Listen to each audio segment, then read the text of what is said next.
नमस्कार दोस्तों, आप सभी का स्वागत है आपके अपने YouTube चैनल मैथ सर्कल में। दोस्तों, आज का जो हमारा टॉपिक रहेगा वो है समांतर श्रेणी से।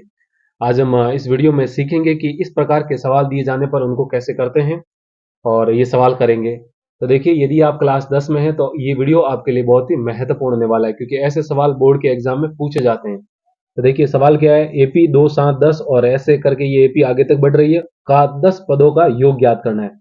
हमें एक एपी दी जाएगी और उसके पदों का योगफल पूछा जाएगा, यानी कि 10 पदों का, 20 पदों का, 30 पदों का, जितना भी वो सवाल में कहेगा उतने पदों का हमें योगफल ज्ञात करना है। तो देखिए, ऐसे सवालों को करने के लिए सबसे पहले आपको प्रथम पद लिखना है। प्रथम पद का मतलब क्या होता है, ए समांतर श्रेणी जो दी गई है उसमें जो पहला पद लिखा गया है वो क्या है, प्रथम पद होता है। ये क्या है, यहाँ पर पहला पद 2 है, तो इसका जो प्रथम पद हो जाएगा वो कितना हो जाएगा, 2। तो हम यहाँ पर लिख देंगे 2। फिर हमें सार्वा अंतर लिखना है। सार्वा अंतर का मतलब सभी पदों के बीच का अंतर। अब सार्वंतर कैसे निकालते हैं, जब आप किसी पद को लेते हैं तो उस पद में से उसके जो पीछे वाला पद है उसको घटा दीजिए पहले वाले पद। यानी कि आप कह सकते हैं A2 लिया है तो A2 में से आपको घटाना है इसके पहले वाला, यानी कि A1। या फिर आप A3 लेते हैं तो A3 में से घटाना है A3 से पहले वाला पद, यानी कि A2 घटाना है। ठीक है, कोई भी समांतर श्रेणी कैसे होती है, A1 A2 A3 ऐसे ऐसे करके ये समांतर श्रेणी आगे बढ़ती है। तो इसी प्रकार हमने A2 माइनस A1 करिए या फिर A3 माइनस A2 करिए, दोनों से मान समान ही आएगा। तो A2 का यहाँ पर देखिए मान कितना है, 7, तो यहाँ पर लिखेंगे 7 माइनस A1। A1 का मान देख सकते हैं यहाँ पर कितना है, 2, तो यहाँ पर लिखेंगे 2। 7 माइनस 2 कितना हो जाएगा, 5। तो आप कह सकते हैं जो हमारी ये समांतर श्रेणी है एपी है, इसका जो सार्वंतर है वो कितना है, 5 है। ठीक है, तो हमने प्रथम पद भी लिख दिया 2 और सार्वंतर भी निकाल दिया हमने 5। अब हम लिखते हैं पदों की संख्या।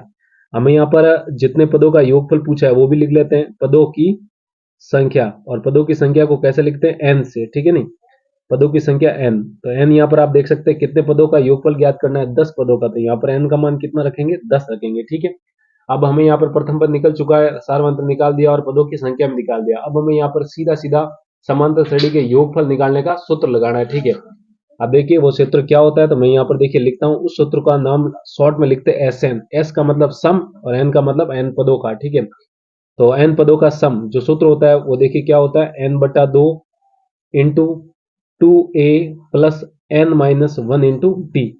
ये सूत्र आपको ध्यान रखना है। ठीक है, बहुत ही महत्वपूर्ण सूत्र है ये। मैं इसको बॉक्स में बंद कर देता हूँ। ये सूत्र बहुत ही महत्वपूर्ण है। ये सूत्र किसी भी समांतर श्रेणी के n पदों का योगफल ज्ञात करने का सूत्र है। जब आपको इसमें n यानी कि पदों की संख्या दी जाए, उसका प्रथम पद a दिया जाए और सार्वंतर d दिया जाए। ठीक है, तो यहाँ पर आप देख सकते हैं इस सूत्र के अंदर ये जो हमने मान निकाले ऊपर, ये सारे मान रख देंगे। तो यहाँ पर हमें n यानी कि 10 पदों का योगफल ज्ञात करना है, तो यहाँ पर n का मान कितना रखेंगे, 10। ठीक है, बराबर n/2, यानी कि हम यहाँ पर लिखेंगे 10/2। ठीक है, 2a का मतलब क्या होता है, 2 गुणा a। तो यहाँ पर लिखेंगे 2 और गुणा a का मान ऊपर देख सकते हैं आप कितना है, 2 है। तो यहाँ पर a का मान कितना रखेंगे, 2। ठीक है, फिर लिखेंगे प्लस और फिर करेंगे n-1। n का मान 10 और उसमें -1 कर देंगे। फिर हमें यहाँ पर गुणा में देखिए d है, d का मतलब सार्वंतर, और सार्वंतर हमारा कितना है था, 5। तो यहाँ पर लिखेंगे हम 5। ठीक है, अब इसको हम आसानी से सरल कर लेते हैं। देखिए S10 बराबर 10/2, यानी कि 2 का भाग हमें 10 में देना है, कितनी बार जाएगा, 5 बार। ठीक है, फिर गुणा का गुणा, 2 गुणा 2 कितना हो जाएगा, 4 का 4। फिर प्लस का प्लस, 10 माइनस 1 कितना हो जाएगा, 9। फिर हमें 9 को गुणा करना है 5 से। ठीक है, यहाँ पर 9 को 5 से गुणा कर देंगे।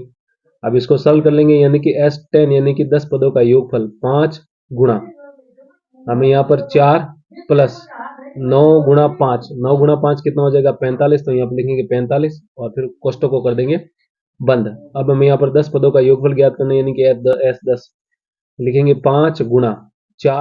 ठीक है, 49 हो गया। अब इसको हम गुणा कर देंगे। देखिए इसको गुणा करेंगे तो कितना आ जाएगा, 245। जब आप इसको गुणा करेंगे तो कितना आएगा, 245, और यही हमारा क्या हो जाएगा, आंसर हो जाएगा। ठीक है, तो आप कह सकते हैं जो हमारी समांतर श्रेणी दी गई थी उसमें जो 10 पदों का योगफल आया वो कितना आया, 245। तो आप कह सकते हैं यहाँ पर समांतर श्रेणी दिए जाने पर उनके जितने भी आपको पदों का योगफल पूछा जाता है आप ऐसे निकाल सकते हैं। इसके लिए सबसे पहले आपको प्रथम पद, सार्वंतर और पदों की संख्या, जब आपको समांतर श्रेणी में प्रथम पद और सार्वंतर और पदों की संख्या दी जाती है, ठीक है, वो लिख दिया और फिर ये सूत्र लगा दीजिए। ठीक है, और सूत्र में मान रखकर आप आसानी से ज्ञात कर सकते हैं। तो उम्मीद है आपको समझ में आया होगा। समझ में आए तो वीडियो को लाइक कीजिए और अभी तक चैनल को सब्सक्राइब नहीं किया तो वीडियो के नीचे वाला जो लाल बटन उसको दबा दीजिए। तो आज के लिए इतना ही रखते हैं, जल्दी मिलते हैं हम ऐसे एक और बेसिक वीडियो के साथ। तब तक के लिए आप पढ़ते रहिए, हंसते रहिए, मस्त रहिए।